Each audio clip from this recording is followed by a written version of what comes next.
बहुत समय पहले एक छोटा सा गांव था जिसका नाम सूर्यपुर था। यह गांव अपनी हरियाली, शांतिपूर्ण जीवन और ईमानदार लोगों के लिए प्रसिद्ध था। गांव के लोग सुख शांति से रहते थे, लेकिन एक दिन उनकी जिंदगी में एक ऐसा बदलाव आया जिसने सब कुछ बदल कर रख दिया। एक दिन गांव के पास जंगल से एक तेजस्वी साधु का आगमन हुआ। उसकी लंबी जटा, माथे पर चमकता हुआ चंदन और तेजस्वी आंखें देखकर गांव वाले उसकी ओर आकर्षित हो गए। साधु गांव में ठहरा और सभी ने उसका आदर सत्कार किया। उसने गांव वालों को आशीर्वाद दिए, लेकिन साथ ही चेतावनी भी दी, सावधान रहो, कोई अनहोनी होने वाली है। अगर तुमने प्रकृति का अपमान किया तो विनाश निश्चित है। गांव वालों ने साधु की बात को गंभीरता से लिया, लेकिन कुछ समय बाद वे उसे भूल गए। गांव के मुखिया के बेटे ने एक दिन अपनी वीरता साबित करने के लिए जंगल में जाकर वहां के पुराने वटवृक्ष को काटने का निश्चय किया। उस वटवृक्ष के नीचे साधु ध्यान किया करते थे। जैसे ही उसने पेड़ काटा, जंगल में एक अजीब सी आवाज गूंजी और हवा थम गई। उसी क्षण साधु प्रकट हुआ और गुस्से में मुखिया के बेटे को श्राप दिया, जिस तरह तुमने इस वृक्ष को मारा है, उसी तरह इस गांव पर संकट छाएगा। 1 वर्ष के भीतर गांव का हर व्यक्ति अजीब सी मुसीबतों में घिर जाएगा। केवल वही बच सकता है जो अपने भीतर का सत्य समझे और उसे उजागर करे। साधु यह कहकर जंगल में गायब हो गया। साधु के जाने के बाद गांव में अजीब घटनाएं शुरू हो गईं। लोगों के घरों में आग लगने लगी, फसलें सूख गईं और गांव के बच्चे बीमार पड़ने लगे। ऐसा लगता था जैसे गांव पर कोई अभिशाप छा गया हो। गांव के लोग हताश होकर राजा विक्रमादित्य के पास गए। राजा ने उनकी समस्या सुनी और वचन दिया कि वह इस रहस्य को सुलझाएंगे। विक्रमादित्य ने अपना प्रसिद्ध बेताल बुलाया, जो कठिन पहेलियों और रहस्यों को सुलझाने में माहिर था। बेताल ने राजा से कहा, इस रहस्य को सुलझाने के लिए तुम्हें न केवल साधु के श्राप को समझना होगा, बल्कि यह भी जानना होगा कि इस घटना में एक बंदर और एक तोते की क्या भूमिका है। राजा चौंक गए। बंदर और तोता, इनका इस श्राप से क्या संबंध? राजा ने पूछा। बेताल मुस्कुराया और बोला, तुम्हें इन दोनों से जंगल में मिलना होगा, लेकिन सावधान रहना, हर उत्तर के पीछे एक नई पहेली छुपी होगी। राजा जंगल में गया, जहां उसे एक बूढ़ा बंदर मिला। वह बहुत चालाक लग रहा था। राजा ने उससे पूछा, बंदर, इस श्राप का सत्य क्या है? बंदर ने गहरी सांस ली और कहा, इस श्राप को तोड़ने का उत्तर तोता जानता है, लेकिन उससे पहले मुझे एक प्रश्न का उत्तर दो। अगर उत्तर सही हुआ तो मैं तुम्हें आगे का रास्ता बताऊंगा। राजा तैयार हो गया। बंदर ने पूछा, अगर किसी को सत्य बोलने के लिए बाध्य किया जाए तो क्या वह सच में सत्य बोलेगा या फिर केवल डर के कारण झूठ बोलेगा? राजा ने सोचा और मुस्कुराते हुए उत्तर दिया, सत्य वही बोल सकता है जो अपने भीतर के भय को मिटा चुका हो। अगर कोई भयभीत है तो सत्य भी उसके लिए झूठ बन जाता है। बंदर खुश हुआ और बोला, तुम सही हो राजा, अब जाओ और तोते से मिलो। बंदर के निर्देशों का पालन करते हुए राजा ने तोते को ढूंढा। वह एक ऊंचे पेड़ पर बैठा था और मधुर आवाज में गा रहा था। राजा ने उससे पूछा, तोते, इस श्राप को कैसे समाप्त किया जा सकता है? तोता चुप रहा, लेकिन उसकी आंखें चमकने लगीं। उसने गहरी आवाज में कहा, यह जानने के लिए तुम्हें बेताल की दूसरी पहेली का सामना करना होगा। राजा वापस बेताल के पास गया। बेताल ने राजा को दूसरी पहेली दी, अगर साधु का श्राप सत्य है तो वह समाप्त कैसे होगा? क्या भय और सत्य एक साथ रह सकते हैं? राजा विक्रमादित्य बेताल की दूसरी पहेली सुनकर गहरे विचार में पड़ गया। उसने सोचा, भय और सत्य एक साथ कैसे रह सकते हैं? राजा को लगा कि इस प्रश्न का उत्तर साधु के श्राप और गांव की मुसीबतों को सुलझाने में मदद कर सकता है।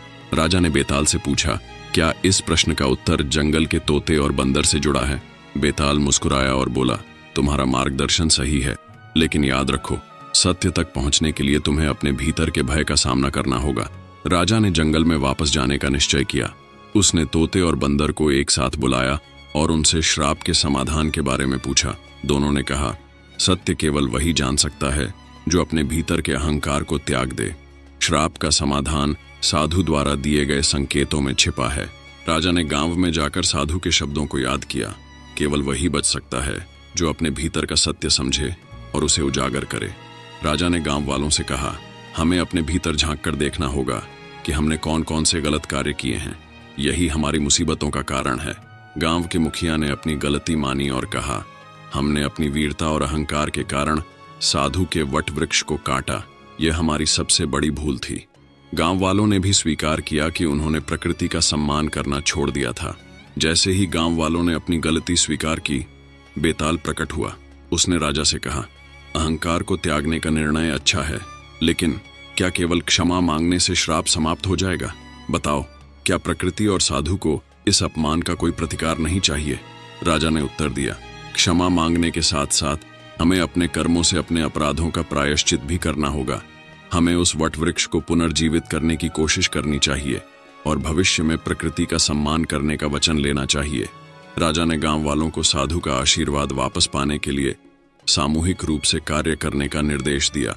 उन्होंने वटवृक्ष के स्थान पर नए पौधे लगाए और साधु को श्रद्धांजलि अर्पित की। गांव के प्रयासों को देखकर साधु प्रकट हुआ। उसने कहा, तुमने अपनी गलतियों को समझा और उन्हें सुधारने का प्रयास किया। यही सच्चा प्रायश्चित है। मेरा श्राप अब समाप्त होता है। साधु ने गांव को आशीर्वाद दिया और वहां फिर से सुख शांति लौट आई। बेताल ने राजा से कहा, तुमने यह साबित कर दिया कि भय और सत्य एक साथ नहीं रह सकते। सत्य का सामना करने के लिए व्यक्ति को अपने भीतर के भय को दूर करना होगा। यही जीवन का सबसे बड़ा पाठ है। साधु के श्राप से मुक्ति के बाद सूर्यपुर गांव में सुख शांति लौट आई। लोग अपने दैनिक कार्यों में व्यस्त हो गए, लेकिन राजा विक्रमादित्य के मन में अभी भी एक अनसुलझा प्रश्न था। तोते और बंदर ने जो संकेत दिए, उनका गहरा अर्थ क्या था? क्या ये संकेत केवल इस श्राप तक सीमित थे या इनके पीछे कोई बड़ा रहस्य छिपा था? एक रात राजा विक्रमादित्य अपने महल में विश्राम कर रहे थे। तभी बेताल प्रकट हुआ और बोला, राजन, श्राप तो समाप्त हो गया, लेकिन सत्य की यह यात्रा अभी अधूरी है। अब तुम्हें अपनी बुद्धिमत्ता और धैर्य की परीक्षा देनी होगी। क्या तुम तैयार हो? राजा ने दृढ़ता से उत्तर दिया, मैं हमेशा सत्य और न्याय की खोज के लिए तैयार हूं। बताओ, अगली चुनौती क्या है? बेताल ने कहा, गांव का श्राप समाप्त हुआ, लेकिन एक ऐसा राज्य है जो साधु और वटवृक्ष से भी पुराना है। इसे जानने के लिए तुम्हें 3 स्थानों की यात्रा करनी होगी। सूर्यपुर का प्राचीन मंदिर, छायागढ़ का किला और रुद्रवन का गुप्त गुफा। हर स्थान पर तुम्हें एक नया प्रश्न मिलेगा। अगर तुमने सभी उत्तर सही दिए तो न केवल इस रहस्य को समझ पाओगे, बल्कि तुम्हारा नाम इतिहास में अमर हो जाएगा। पहले स्थान पर पहुंचकर राजा ने मंदिर के पुजारी से पूछा, यहाँ क्या रहस्य छिपा है? पुजारी ने राजा को एक पत्थर का शिलालेख दिखाया, जिस पर लिखा था, केवल वही सत्य तक पहुंचेगा जो अपने अतीत को स्वीकार कर वर्तमान को अपनाएगा। बेताल ने तुरंत प्रश्न किया, क्या कोई व्यक्ति अतीत को पूरी तरह से भुलाकर वर्तमान में जी सकता है? राजा ने उत्तर दिया, नहीं, अतीत को भुलाना संभव नहीं है, लेकिन इसे स्वीकार करके ही हम वर्तमान में जी सकते हैं। जो अतीत से सीखता है वही वर्तमान को सार्थक बना सकता है। पुजारी ने मुस्कुराते हुए कहा, तुमने सही उत्तर दिया, अब आगे बढ़ो। दूसरे स्थान पर राजा ने देखा कि किले के भीतर एक वीरान मैदान है। वहां एक वृद्ध सैनिक खड़ा था।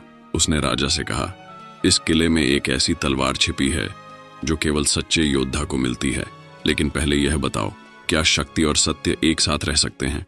राजा ने कहा, शक्ति वही सार्थक है जो सत्य के मार्ग पर चले। यदि शक्ति सत्य का साथ छोड़ दे तो वह विनाशकारी बन जाती है। वृद्ध सैनिक ने राजा को एक तलवार सौंपी और कहा, यह तलवार तुम्हारे साहस और सत्य की प्रतीक है।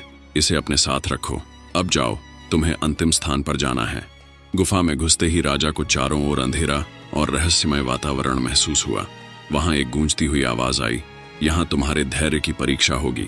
अंतिम प्रश्न यह है, यदि सत्य और न्याय के बीच चयन करना पड़े तो तुम किसे चुनोगे? राजा ने गहरी सोच के बाद उत्तर दिया, सत्य और न्याय एक ही सिक्के के 2 पहलू हैं, लेकिन यदि मुझे चयन करना पड़े तो मैं न्याय को चुनूंगा। सत्य व्यक्तिगत हो सकता है, लेकिन न्याय हमेशा सभी के लिए समान होता है। गूंजती हुई आवाज शांत हो गई। तभी गुफा के भीतर एक चमकदार दीपक प्रकट हुआ। बेताल ने कहा, यह दीपक ज्ञान का प्रतीक है, इसे अपने साथ ले जाओ। अब तुम्हारे सभी प्रश्नों के उत्तर पूरे हो गए हैं। यह रहस्य समाप्त होता है।